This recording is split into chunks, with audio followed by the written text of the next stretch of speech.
Stephanie Smith here, Regional Agronomy Manager for 360 Yield Center. I was taught at a young age, if I don't have anything nice to say, I shouldn't say anything at all. We know that the weather is less than ideal. It's cold and it's wet. There's nothing we're going to do to change this. This weekend, they're additionally forecasting 35 inches in this geography. Again, nothing we can do. So the point of this Yield Minute was to take you from today and give you ideas to think about in the future, things that we might see. Okay, if you picked up any article or read an article here the past 2-3 days, you've heard about cold shock. You know, it's wet, it's cold. When the seedling starts to emerge, okay, it may corkscrew or unleaf underground. Okay, this is a artifact of the cold, wet weather. Again, nothing we're going to be able to do about it at this point. We also might see Pythium. Okay, Pythium is a seedling blight. It's a fungus. Okay, it's typically brought on by wet, cold conditions. We have really good seed treatments on the market. We have hybrids that have been selected for their Pythium tolerance. If we've used, good genetics, if we have that seed treatment, I feel pretty comfortable. But again, at this cornfield, it's just too early to tell. So things that we can think about and think about in 3-4 weeks down the line. Okay, when this corn plant, if we do get good emergence, switches from the seminal root system to the nodal root system, okay, V4, V6, we typically see this corn going through an ugly phase. I expect no less this year, and I actually expect it to be a little bit uglier than normal. Reasons why. Okay, typically at planting, we apply nitrogen, we apply sulfur.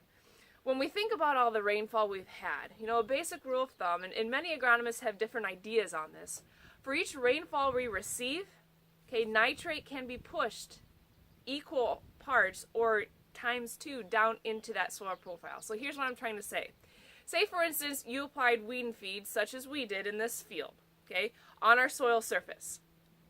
For each inch of rainfall, we get that nitrate portion of our UAN solution, so 1/4 of it, to equate out to the inches of rainfall we have. So 4 inches of rainfall in this field. So 1/4 of my nitrogen is already at 4 inches deep, and I am just starting to get a few little seminal roots to start on my plant. Okay, the good news for this type of application is since that UAN application, it's been wet and it's been cold.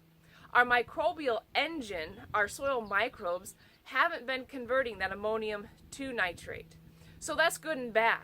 Bad for seedling emergence, but good for preservation of our ammonium. Okay? We have a 1/4 of our nitrogen that could be 4 inches deeper than what we would like at this point. But most of that ammonium, is up in this first 2 inches. Okay? Let's say, for instance, you've applied nitrogen in a 2x2 on your planter. Okay? So let's say you planted at 2 inches. Okay, that 2x2 has that band of nitrogen at 4. So 1/4 of your nitrogen, okay, if we had a 4-inch rainfall, went from 4 inches to 8. Okay, that's pretty deep for nitrate to be available right now. Good for us is that we have 75% that's still in that 2x2 band. So, I'm not here to degrade the anhydrous application. I think it's very useful depending on weather, how we use it. But think about that anhydrous band, okay, applied in the fall. We've had a really warm winter. We have documented studies that show about, depending on your geography, we have 1/3 to 1/2 of that nitrogen already in the nitrate form, and that was before the rainfall. So let's say that we have that knifed in at 6 inches, okay, with our anhydrous, and about half of that is in the nitrate form. We're going to have half of our nitrogen down at least 10 inches, okay? And keep in mind that we just have that seedling emerging at 2, okay? So we have a lot of deep soil nitrate at this point in time. So when we think of that conversion between the seminal root system to the nodal root system, that plant isn't going to feed as much nitrate as you would expect. Okay, very similar situation with sulfur, just as mobile as nitrogen. So, forward thinking, fully expect that. I expect to see a lot of sulfur deficiencies this year. It's wet, it's cold. Okay, this is when sulfur deficiencies show. Okay, depending on your sulfur application program, okay, that may be available once that microbial engine starts.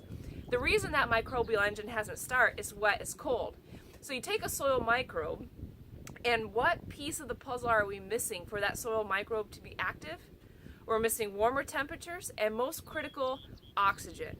If you look at this field behind me, okay, we've been saturated for the past 4 days. Okay, this field was planted about 9 days ago, and we're just starting to see a few of those roots appear.